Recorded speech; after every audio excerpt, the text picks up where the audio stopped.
Мұқан қағанның уақытында Мұқан қаған шығыс жағын байқап отыр. Естемей қаған батысқа қарап отыр. Естемей қаған Мұқан қағанның әкесі Елхан Бумын қағанның туған інісі. Мұқан қаған қаған болды, Естемей оның қолбасшы болды. Бірақ оның да дәрежесі қағаннан кем болған жоқ. Ол да қағанның есебінде жүрді, дәрежесінде. Оны Мұқан өте жақсы сыйлаған, әкесінің інісі ретінде. Ол енді аға сияқты ғой, әкесінің інісі болғаннан кейін. Ол өзінің тірісінде оны Естемей қаған. Естемейді тақтың үміткер ретінде сайлады. Ол артынан қаған болды. Екеуі екі жақтан күллі дүниежүзін басқарып тұрды деп айтуға болады. Өйткені ол кезінде күллі үлкен мемлекеттер олармен есептесті, өздерінің елшілерін жіберіп тұрды. Кейбіреулер құлдырып тұрды. Әсіресе Қытай, Византия, Парсы елдеріне. Мұқан хан қаған. Бізде қазақта бір мақал бар.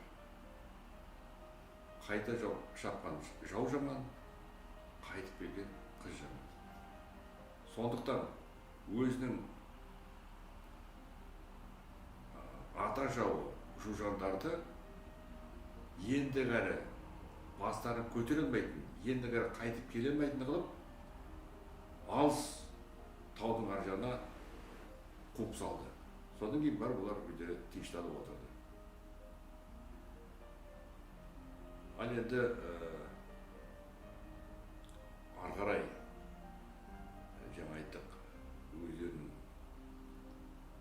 империясын, территориясын олар кеңейтті.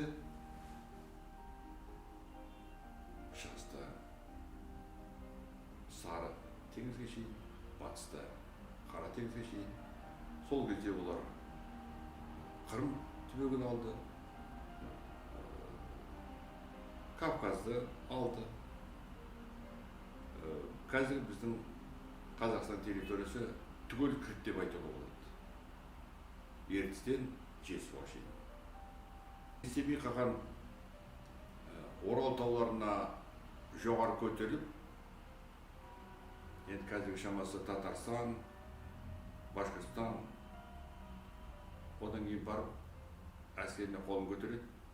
Енді осымен бітті, солтүстікке қарай бармаймыз. Сол кезінде Естемей қағанның қарамағында 100 мыңның сыртында әскер болды. Одан кейін ол өзінің әскерін батысқа қарай бұрды.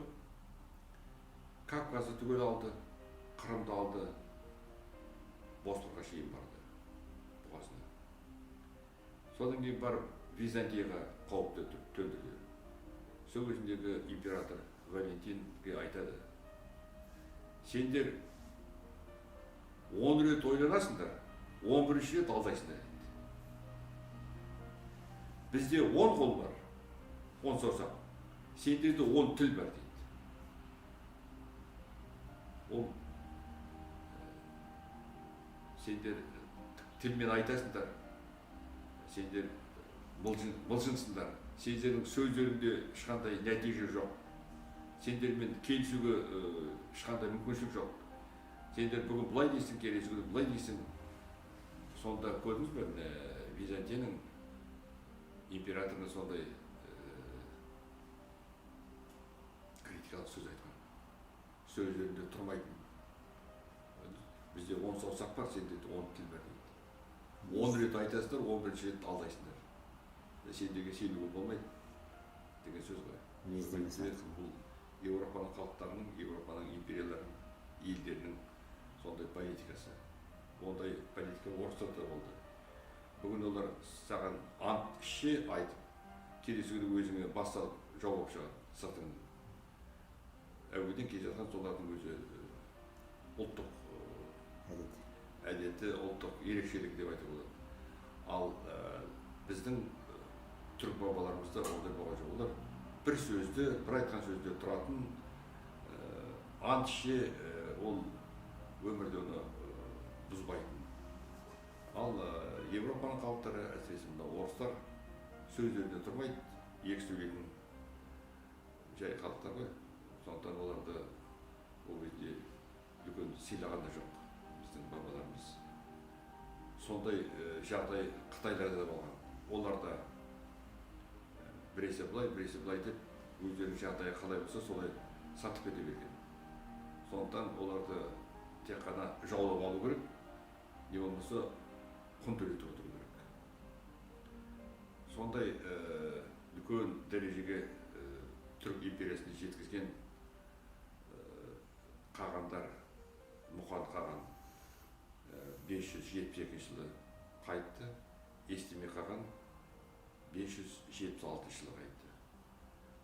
Естеме қаған қайтқан уақытында оған өзімен бірге 4 құлын бірге жерлеген екен. Оның қазасына 4 дүниенің 4 жағынан сонда тұратын елдерден елшілер келді дейді. Енді бір жағынан сыйлағаны, бір жағынан қорыққан деп айтуға болады. Жаңа айтып кеттім, көп елдер түріктерге құн төлеп тұрған. Сондықтан амалсыздан енді келеді ғой көбісі, әсіресе мынау қытайлықтар, византиялықтар, парсылар, Рим империясының адамдары деген сияқты. Сонымен солай жөнелтеді, бірақ өкінішке орай Естеме хан кеткеннен кейін, Мұқан қаған, Естеме хан екеуі кеткеннен кейін, оның артындағы қалған ұрпақтары таққа таласу басталады. Солай барып түрік қағанаты екіге бөлінеді, шығыс, батыс болып. Одан да ары қарай уже бөліне бастайды. Сол кезде міне бұл 6-шы ғасыр. Сол кезде түрік қағанаты әлсіреп тарай бастаған уақыт. Енді оның ар жағын, тарихын біз енді келесі жолы айтамыз.